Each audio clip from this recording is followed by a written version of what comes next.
Good morning. This is Reverend Paula with a nugget of encouragement for you today. I am reading this morning from John chapter 15. A picture invaded my thoughts as I read this portion of scripture. My in-laws had many lime trees. Those trees needed much attention if they were to produce an abundance of fruit. Great care was given to those trees. Periodically, dead and dying branches were cut off, removed, and thrown away. This was necessary for the survival of the tree, as well as ensuring that the tree continued to produce fruit.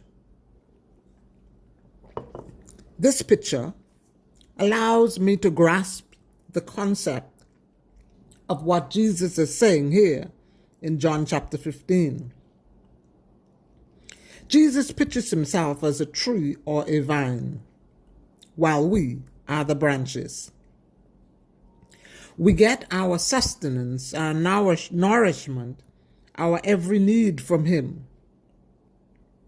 But even while this is so, we find ourselves at times needing to be pruned like the actual lime tree.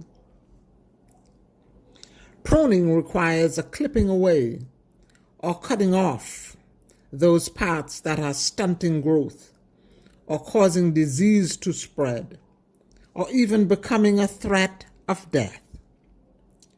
To prune, the farmer uses a sharp shear. It is a painful process for both the farmer and the tree. The farmer suffers knowing that he is causing his tree to be reduced in size, as well as getting himself scratched and pierced by the sharp prickles on the branches. When we think of ourselves as being like these branches that is pruned, we can better understand a life of commitment and service to God.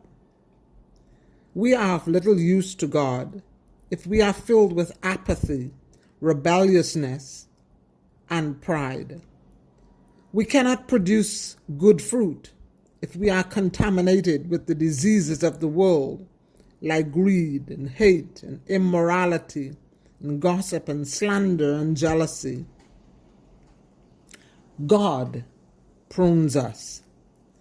He cuts away those things, all those bad attitudes, all those selfishness and negative behaviors that would destroy us if they are allowed to remain. We sometimes wonder why people would come into our lives and then leave us. God allows them for a season and for a reason. Then he removes them. We want to hold on to people, knowing that they are not good for us. We need to recognize when we need to let people go and just let them go. God is always pruning. Think of those times when we grow lax in our Bible reading, when our devotions become sporadic because we don't get away and spend time alone with God. When our prayer life lags, when the fire of our praise and worship begins to cool down, that's a clear indication that we are in need of some pruning, that there are some dying branches that need to be removed. It's time for God to apply the pruning shears. And let me tell you what I think. We may think that we can do the pruning ourselves, but I really don't think that we can do the kind of cutting away and cutting off and removal that really need to be done in our lives. We need a God pruning. We are always in a state of need, and we need to realize that God is preparing us for eternity in heaven. Pruning is painful for both the one who is pruning and for the one who is being pruned, but it is a necessity. So Jesus says, I have removed all the bad and allow the good to come forth. There is an abundance of good in us, but sometimes our choices allow the bad to take precedence in our lives. Always remember that God takes the bad and the ugly and turns them into good, if we would let Him. Pruning brings humility, and God can prune a humble life, a life submitted to Him. Are you in need of pruning?